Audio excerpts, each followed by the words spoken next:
अब देखिए इस तरह के क्वेश्चन में जिसमें अपॉन में कुछ दे रखा हो तो कैलकुलेशन थोड़ी सी टफ हो जाती है। तो चलिए आसान तरीके से इस तरह के क्वेश्चन को सॉल्व करना सीखेंगे। एग्जांपल 2 है क्लास 8 की एनसीईआरटी न्यू बुक से chapter number 2 linear equations in one variable. चलिए करेंगे इसको। अब देखिए इस तरह के क्वेश्चन में जैसे यहाँ पर डिनोमिनेटर में है 2 है, यहाँ पर भी 2 है, तो अच्छी बात है डिनोमिनेटर सेम है। तो हमें क्या करना है, एलएचएस और आरएचएस यानी लेफ्ट हैंड साइड और राइट हैंड साइड दोनों तरफ सेम नंबर यानी 2 से मल्टीप्लाई कर देना है। और अगर ये दोनों अलग अलग होते तो हम इनका एलसीएम निकालते और उस नंबर को जो एलसीएम आता उसको हम लेफ्ट हैंड साइड और राइट हैंड साइड मल्टीप्लाई करते। फिलहाल ये यहाँ पर 2 सेम है, तब हम क्या करेंगे, दोनों तरफ लेफ्ट हैंड साइड और राइट हैंड साइड दोनों तरफ हम 2 से मल्टीप्लाई कर देंगे। तो देखो 2 हमने लिखा, 2 लिखा और यहाँ पर हमें लगा देना ब्रैकेट। 2 लिखा 5x प्लस 7/2 ऐसे लिखा, ब्रैकेट हम बंद कर देंगे। यहां भी दूसरी तरफ भी हमें सेम नंबर से ही मल्टीप्लाई करना है। 2 लिखा 3/2x माइनस 14। अब देखिए ब्रैकेट मैंने इसलिए लगाया क्योंकि 2 की मल्टीप्लाई जितनी भी टर्म है दोनों तरफ सबसे मल्टीप्लाई होगी। 2 को 5 से करेंगे तो देखो 2 को 5 से करेंगे तो 2 5 जा ये हो जाएगा 10x प्लस 2 को मल्टीप्लाई करेंगे यहाँ पर यानी कि 2 इंटू ऐसा होगा ना 7/2, ठीक है। और यहाँ पर इक्वल टू लगा दिया 2 इंटू क्या हो जाएगा 3/2x माइनस लग रहा है, लगा देते हैं माइनस। अब 2 की मल्टीप्लाई इधर भी हो जाएगी यानी 2 इंटू 14 हो जाएगा, ठीक है। यहाँ पर देखो ऊपर नीचे 2 है, ये दोनों कैंसिल आउट हो गए। यहाँ पर भी 2 कैंसिल आउट हो गए। क्या बचता है, ये बचता है 10x प्लस 7 इक्वल टू ये हो गया 3x और माइनस 2 इंटू 14 ये हो जाएगा 28। अब यहां से मैंने आपको इससे पहले वाले एग्जांपल में समझाया कि हम दो तरीके से इसको सॉल्व कर सकते हैं। एक तो आपका जो पुराना मेथड जो आपने क्लास 7th में सीखा था, और एक दूसरा मेथड जो मैंने आपको बताया, आपको अगली क्लास में यानी हायर क्लास में आपको वही मेथड अप्लाई करना है। अगर आपने वो वीडियो नहीं देखी एग्जाम्पल 1 की तो वो जरूर देख लेना, नहीं तो मैं आपको यहाँ पर एक बार समझा भी देता हूँ। देखो मैंने आपको बताया था कि हमें जो वैल्यू निकालनी, जैसे x की वैल्यू निकालनी तो इसको सेपरेट करना है। तो यहाँ पर जैसे 7 है ना, यानी कि 7 नहीं होना चाहिए, तो हम एक तरीका तो सबसे पहले हम ये कर सकते हैं कि 7 को ही दोनों तरफ से घटा देंगे। जैसे यहाँ पे 7 है ना, तो एक काम करते हैं 10x, मैं आपको दोनों तरीके से बताने वाला हूँ, ध्यान रखना आपको दोनों मेथड आने चाहिए। 10x प्लस 7 है, हम इसको 7 को हटाने के लिए प्लस 7 है, यहाँ पे भी -7 कर दिया और दूसरी तरफ भी हम -7 कर देंगे।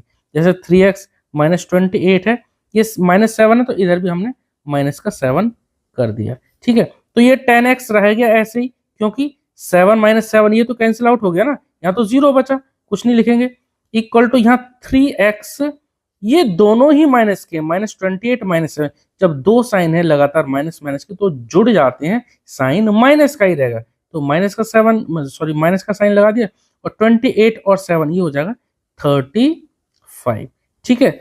अभी भी हमारी बात नहीं बनी क्योंकि हमें अभी x की वैल्यू निकालनी है ना, तो x के साथ अभी देखो ये 10 है, यहाँ पर भी एक देखो x वाला है, अब इसको गायब करना है हमें, तो क्या करेंगे, देखो 10x लिखा इक्वल टू लगाया, इधर ये 3x प्लस का है, इससे पहले कोई साइन नहीं तो प्लस का है ना, हमें अब 3x को ही घटा देना है।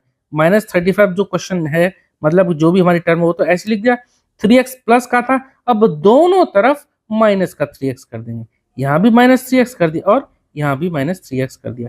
ये आपने क्लास 7th में सीखा था। आसान तरीका क्या होगा जो आपको हायर क्लास में भी यूज करना, मैं आपको बताऊंगा, थोड़ा वेट करना, ठीक है। तो 10x में से 3x कितना बचा, यहाँ बच गया 7x, ठीक है। x से पहले 10 है, x से पहले 3, तो 10 में से 3 घटा दो, 7 बचेंगे और x उसके साथ लिखना है। यहाँ पर 3x माइनस 3x, तो 3x में से 3x घटा दिए, ये तो कैंसिल आउट हो गया। यहाँ क्या बचता, सिर्फ माइनस का 35, ठीक है। अब यहाँ पर देखो x के साथ ही 7 मल्टीप्लाई में है, x के साथ ही 7 मल्टीप्लाई में, अब इसको भी हमें गायब करना है। तो तरीका क्या है हमारा, x के साथ ही 7 मल्टीप्लाई में है तो हम डिवाइड में कर देंगे दोनों तरफ, यानी कि ये मल्टीप्लाई में था, यहाँ भी हमने 7 से डिवाइड कर दिया और देखो इधर भी हम 7 से डिवाइड कर देंगे, -35/7, ठीक है। तो ये 7 से तो ये 7 कैंसिल आउट हो गया, ये आंसर आ जाएगा, इसको कैंसिल आउट करो तो 7 5 जा 35, तो x की वैल्यू तो यहाँ पे ऐसी रही, x इक्वल टू माइनस का इसके साथ है तो -5, ये इसका आंसर आ गया। ये तो था देखो आपका जो पुराना मेथड जो आपने क्लास 7th में सीखा। अब इसी को थोड़ा सा समझ लो, यहाँ पर मैं समझा देता हूँ। यहां तक तो आपको देखो सेम करना है, यहां तक तो आपको सेम करना है। इसके बाद क्या करना है, देखो जो हमें डिनोमिनेटर, जो हमें ये 2 था, इसको हटाना था, तो हमने उस पूरी इक्वेशन को दोनों तरफ 2 से मल्टीप्लाई कर दिया। यहां तक तो सेम करना है। इसके बाद समझो, यहां से मैं आपको बताता हूँ, इस स्टेप के बाद हम इसको ऐसे भी कर सकते थे। मैं और लगा के कर दे रहा हूँ, और लगा के, ठीक है। देखो यहाँ पर जैसे 10x + 7 है, यहाँ पर आपको ध्यान रखना है, आपको सेपरेट करना है वेरिएबल को। वेरिएबल को वेरिएबल के साथ लिखना है, और जो आपके नंबर है यानी कांस्टेंट वैल्यू, उसको कांस्टेंट के साथ। जैसे यहाँ 10x है, 10x मैंने लिखा, इक्वल टू में ये देखो 3x है, तो 3x को आप लेफ्ट साइड ले आओ। हालांकि बात वही रहती है, ठीक है। यहाँ पे कैंसिल आउट कर दिए थे हमने दोनों तरफ लिख के, यहाँ पर हम क्या करते हैं, 3x को लेफ्ट साइड ले गए, तो ये प्लस का था, दूसरी तरफ जाएगा तो माइनस का। 10x था, 10x - 3x, ठीक है। और ये प्लस का 7 था, नंबर को नंबर के पास ले जाओ, -28 है ये नंबर है, इसको 7 को इधर ले जाओ, 3x को हमने ले गए x वाले के पास, यानी 10x वाले के पास, इक्वल टू यहाँ माइनस का 28 था।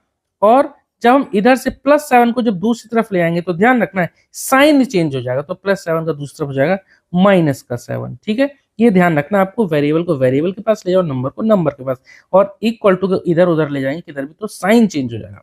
10x में से 3x गए तो 7x बचे, इक्वल टू ये दोनों ही माइनस के हैं, दोनों ही माइनस माइनस के, तो दोनों जुड़ जाएंगे, साइन माइनस का ही रहेगा, तो कितने हो गए 35।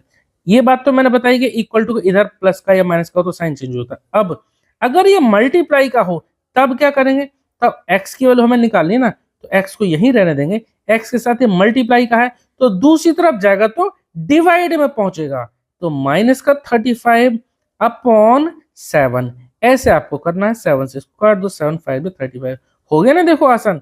तो आपको यही मेथड अप्लाई करना चाहिए। कुछ बच्चों का कमेंट आ रहा था, जब मैंने आपको डायरेक्ट ये वाला मेथड बताया था तो उनको ये समझ में नहीं आया था, तो मैंने आपको रिलेट करने के लिए, क्योंकि आपने इस तरह का मेथड आपने 7th में पढ़ा था, इसलिए मैंने आपको ये समझाया, और आप आगे भी आपको यही अप्लाई करना चाहिए। एक्सरसाइज 2.1 और 2.2 हम डिटेल में कंप्लीट कर चुके हैं। अगर आपने नहीं देखी या आपको किसी क्वेश्चन में डाउट है, तो डिस्क्रिप्शन बॉक्स में प्लेलिस्ट का लिंक दे दूंगा, वहां से आप जरूर चेक कर लेना, ठीक है। तो उम्मीद करता हूँ ये क्वेश्चन आपको समझ में आया होगा। अगर आपको फिर भी कोई डाउट रहता तो प्लीज आप कमेंट सेक्शन में जरूर पूछना, मैं कोशिश करूंगा आपके हर सवाल का जवाब दूं, ठीक है। मिलते हैं नेक्स्ट वीडियो में। Okay, thank you.